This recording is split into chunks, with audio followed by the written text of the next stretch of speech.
Sir ఇప్పుడు ఒక వ్యక్తికి క్యాన్సర్ వచ్చిందని మీరు ఎలా చెప్తారంటే సిమ్టమ్స్ ఏంటంటారు? ఈ క్యాన్సర్కి సంబంధించిన సిమ్టమ్స్ మనకు వచ్చిన ఆర్గాన్ని బట్టి రకరకాలుగా ఉంటాయండి. జనరల్గా క్యాన్సర్స్ అనేవి ఒక గడ్డలాగా పెరుగుతాయి.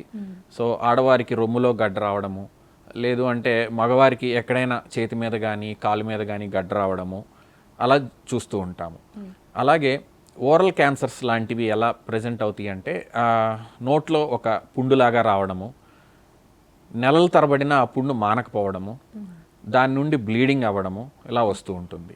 అట్లాగే దగ్గు, లంగ్ క్యాన్సర్ దగ్గులాగా కూడా ప్రజెంట్ అవుతుంది. సో ఒక నెల రోజులు 2 నెలలైనా కూడా దగ్గు తగ్గకపోవడము, దగ్గినప్పుడు దాంట్లో రక్తం పడడము, ఇది ఒక లక్షణం అండి.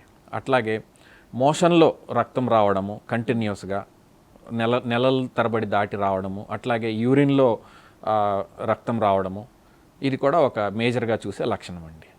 సో దాంతో పాటుగా జనరల్గా వీక్నెస్ అనిపించడము, అట్లాగే బరువు తగ్గిపోవడము, ఆకలి తగ్గిపోవడము, ఇవన్నీ కూడా క్యాన్సర్ తాలూకు లక్షణాలు.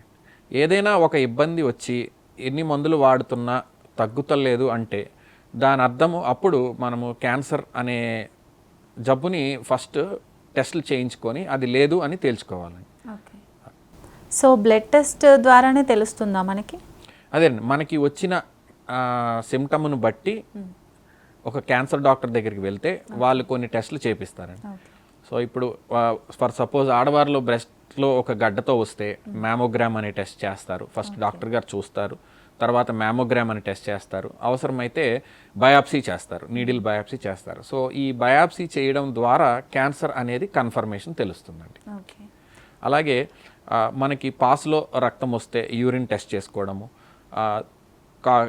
దగ్గినప్పుడు బ్లడ్ పడితే లంగ్ క్యాన్సర్ తాలూకు టెస్ట్ చేసుకోవడము, అట్లాగే సిటీ స్కాన్ చేయడము, ఎంఆర్ఐ చేయడము, బయాప్సీతో కన్ఫర్మ్ అయిన తర్వాత అది ఎక్కడి వరకు స్ప్రెడ్ అయిందనే దానికోసం పెట్ స్కాన్ చేయడము, ఇలా రకరకాల వైద్య పరీక్షలు చేసి క్యాన్సర్ని నిర్ధారించుకోవచ్చండి. ఓకే.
ఇప్పుడు క్యాన్సర్ వచ్చిందంటే చాలామంది భయపడతారు, ఇంకా చావే లాస్ట్ స్టేజ్ అన్నట్టుగా ఫీల్ అవుతారు.